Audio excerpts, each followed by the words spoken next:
네? 현실이 이러하니 그동안 여성의 뒷바라지를 독립운동으로 생각하지 않았던 상황은 너무 당연하게 느껴지기도 하는데요.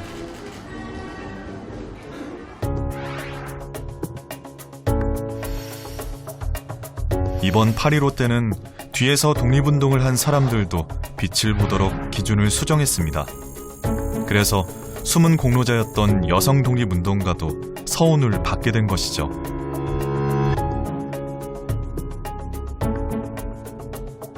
저는 뭐 이번에 전면적으로 다시 재조사도 하고 또 뭐 부족함 없이 많은 분들을 다시 그 서운을 하겠다 이런 정부의 입장이라면 그동안 보류됐던 분들도 당연히 다시 신청해서가 아니라 정부가 먼저 나서서 다시 재심을 해서 서운을 하는 게 맞지 않을까 이렇게 생각하고 있습니다.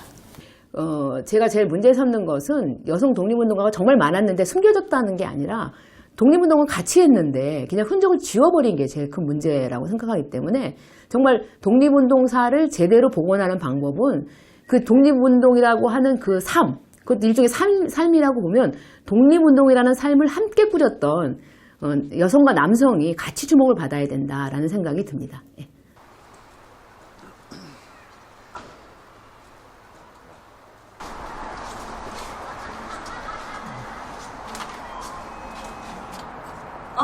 네, 안녕하세요. 어서 오세요. 여기 그 김형녀. 네, 네네, 네, 소녀 됩니다, 예. 제가. 아, 네, 소녀 되세요? 네네, 최은주입니다. 감춰졌던 여성 독립운동가의 활동을 인정해 나가는 분위기 속에서도 여전히 답답하다는 독립운동가 후손. 그냥 뭐 엉뚱한 사람이 그냥. 올해 받은 겁니다. 정부는 제73주년 광복절 계기 독립유공자 포상을 위해 김성녀 선생의 공적을 심사하였으나 아래와 같은 사유로 포상 대상에 포함되지 못하였음을 알려드립니다. 독립운동 공적 내용에 대한 활동 당시의 객관적인 입증 자료 미비. 그러니까 작년, 올해 똑같이 이제 이유를 말했는데 독립운동 공적 내용에 대한 활동 당시의 객관적인 입증 자료 미비라고 왔습니다. 그 할머니 객관적인 입증 자료라고 했는데 그 활동 당시에 그럼 그 말은 할머니의 이름이 적힌 어떤 문서가 있어야지 된다는 뜻으로 제가 그분께 여쭤봤을 때 알아들었고요. 본체에서는 그러면 네. 이제 자료에 이제 실질적으로 할머님의 성함이 거론되지 않았다는 거. 네, 그걸 네. 계속 이제 네, 전통적으로 없다는 거죠. 할머니가 이런 일을 했다고 객관적으로 무슨 자료에 나온 게 없다. 이렇게 말씀하시는 거죠. 저희 할머니가 좀 강건하게 보이시죠? 매년 비슷한 이유로 독립유공자 서운이 거부되었다는 김성녀 지사. 깔끔하게 하시고 그러셨습니다. 네. 손녀는 할머니가 봉오동 전투의 여성 독립운동가라고 말합니다. 살림을 다 하셨죠. 그래서 무장 독립운동의 한가운데 계셨던 분이세요.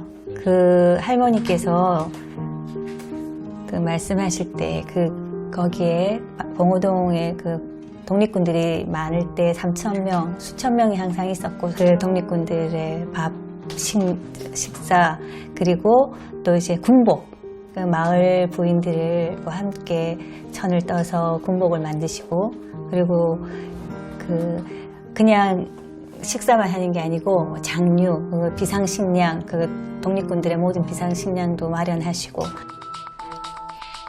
봉오동 전투라고 하면 홍범도 장군이 떠오르는데요.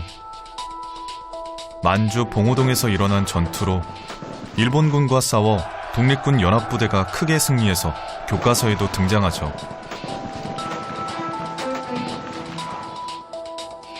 하지만 이면에는 최 씨의 삼형제가 있습니다. 오래전부터 그곳에 자리를 잡아 독립군을 지원하고 봉오동 전투까지 이끌었다는데요.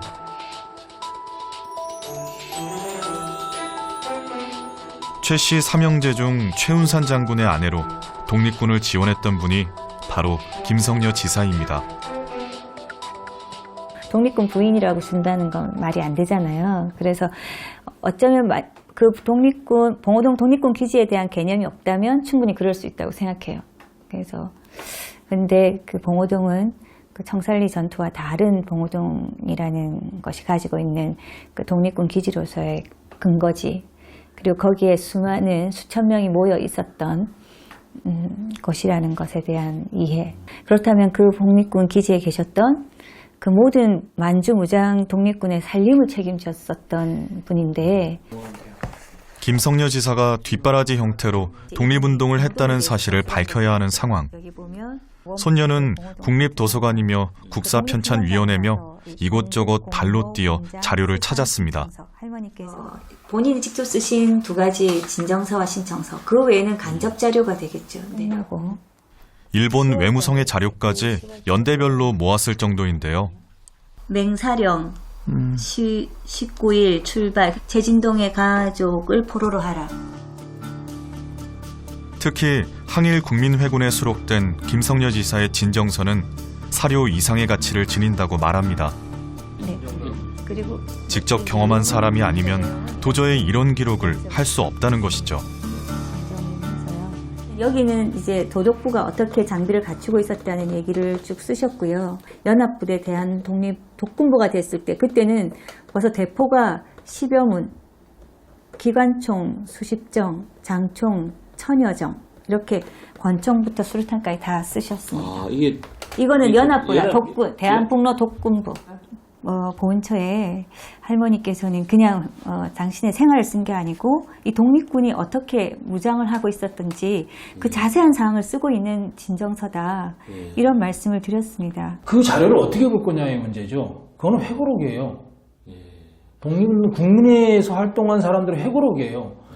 회고록의 기초에서 봤을 때 자기들이 회고할 때 김성녀 여사의 그 글이 사실이 맞으니까 신문에 연재할 때 실었고 책에 낼 때 직접 그걸 첨부 자료로 넣었던 거죠. 그거는 객관적인 자료라고 인정해 줘야 되는 거죠. 그걸 인정을 안 해주고 있는 거 그게 잘못된 거죠. 그 자료의 성격 자체에 대해서 분석을 못하고 있는 거죠. 제주에도 안타까운 사연을 가진 여성 독립운동가가 있습니다.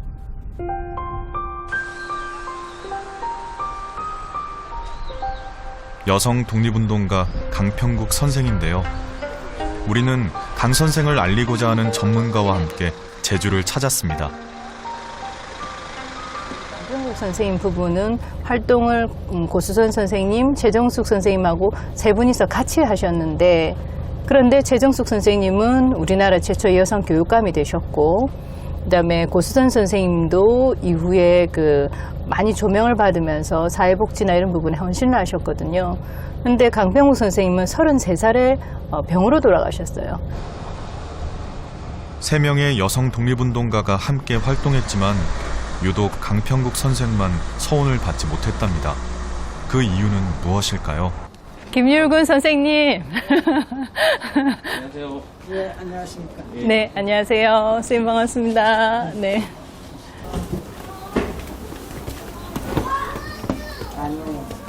강평국 선생과 함께 독립운동을 했던 고수선 선생. 그녀의 아들을 만나 이야기를 들어보기로 했습니다. 네, 안녕하세요.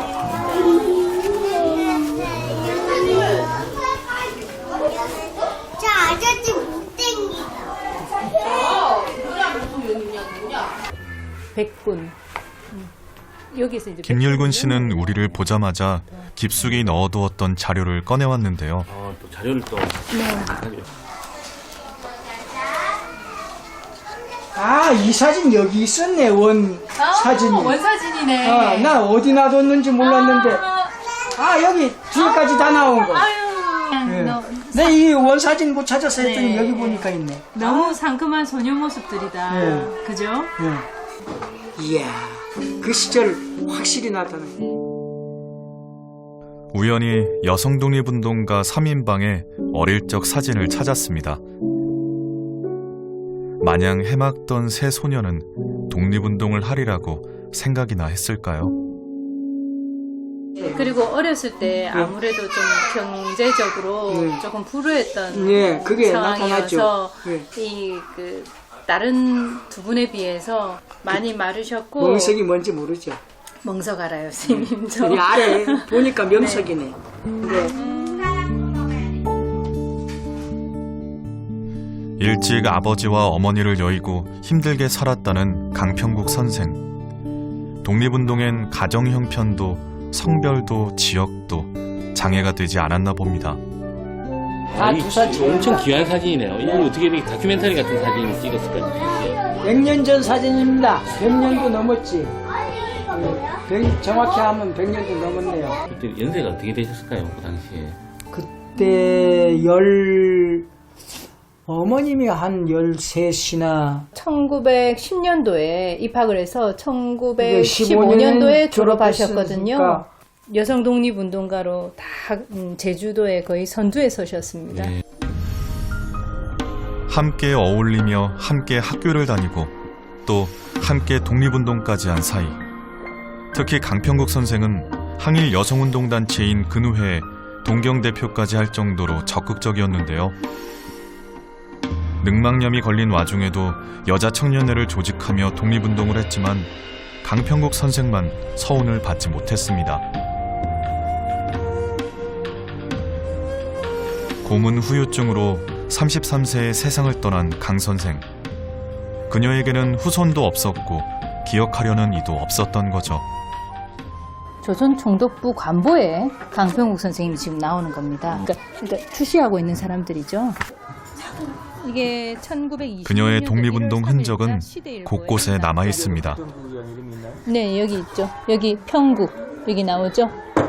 뭐 청년 단체 협의회인가요? 네, 근우회 여기 근우회 동경지회 설립 대회가 이때 있거든요. 이게 공동의장으로 나온 거예요. 공동의장으로 이분이 28년 2월 1일 날 강평국 선생님이 공동의장이 되시거든요. 정치문화부의 강평국. 정치문화부 강평국. 네, 정치문화부의 강평국. 이거는 1921년도 3월 25일 날 제주의 여자 교육열에 대해서 강평국 선생님이 기고한 글입니다. 이거는. 직접 기고하신 네, 글이군요. 직접 기고한 글입니다. 강평국 씨는 얼마나 독립운동을 열심히 했냐면은 이름도 강평국이 아니에요. 원래 네. 내가 못 보던 사진. 조국의 평화가 올 때까지 내 이름을 평국으로 고치겠다라고 해서 네, 평국이 된 거예요. 조국의 평화가 올 때까지. 그런 조국의 의미예요. 평화가 올 때까지 조국의 국자예요. 강평국. 그런 분을 서운을 안 주다니. 말이 안 되죠. 누가 그녀를 기억해줘야 하는 걸까요? 강평국 선생님은 좀 특이한 부분이 가족 전체가 독립운동을 하는데 뛰어든 부분도 아니었고요. 예. 그렇다고 해서 자제분이 그러면 그 정신을 이어받아서 움직이셨던 것도 아니었고 자제분도 없었고 아까 얘기했던 결혼을 못 해버리니까 네. 그냥. 나가서 3.1운동에 투신하고 근우회 활동하는 부분으로 하고 제주 여자 청년회 조직하고 여성 계몽운동 문맹 퇴치하는 과정에서도 독립운동은 계속 진행됐다는 거예요. 그럼 돌아가시기 전까지 이분은 계속 독립운동에 투신했다는 거죠. 이런 분들이 안 받으면 누가 받아요? 그러니까 이런 분들 앞에 안 주고 한다는 건 말이 안 되는 거죠. 광주에 가서 고문받고 와서 그 후유증으로 돌아가셨으니까 얼마나 그 말도 안 되는 소리죠. 그 생각해가면 제가 눈물이 나니까 너무 정부에서 잘못하고 있다는 것 때문에.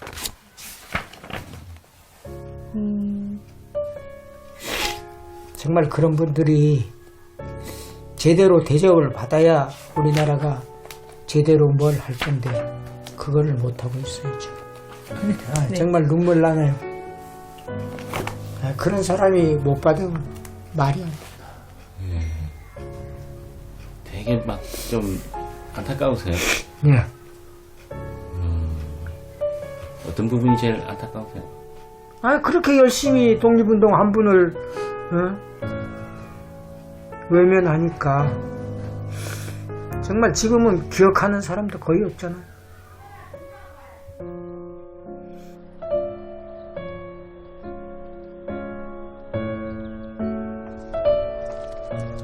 결국 후손이 없이 일찍 돌아가셨기에 나라에서 인정을 받지 못했다는 강평국 선생.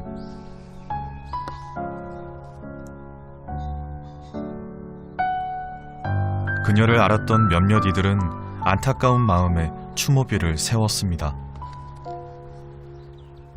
강평국 선생님이 그 당시에 세례명이 아가다셨고, 예. 네, 이게 추모비다, 그죠? 추도비. 예. 예. 이게 지금 그 고수선 선생님이 그 당시에 중심이 돼가지고 네. 예, 이거를 만드신 겁니다. 강평국 선생님을 제일 친한 친구로 생각했습니다, 어머니가. 네. 예, 그래서 정말 애국지사가 돼야 될 건데 그 서운을 못 받아서 혼자만 서운을 받게 되니까 이거 참 미안하다고. 예? 독립운동은 같이 했는데 예? 어머니는 서운을 받고 이 강평국 씨는 정말 너무 요절해서 후가 없기 때문에 이렇게 돼서 참 굉장히 돌아가실 때까지 그걸 자기가 못하고 가서 미안하다. 예. 비문을 이렇게 새겨놨습니다. 네, 여기에 뜻있는 이들이 모여서 네, 정성을 들여 하나의 비를 세운다. 네. 그래서 이름이 지금 참여하신 분이 그때 열 몇 분이 와서 세웠을 건데. 16분이시네요. 16분. 묘소는 어디에 있는지도 모르는 채 추모비만 덩그러니 세워졌습니다. 언제까지 추모비만 외롭게 서 있어야 하는 걸까요? 누군가의 관심이 절실하게 필요한 시점, 바로 지금이 아닐까요?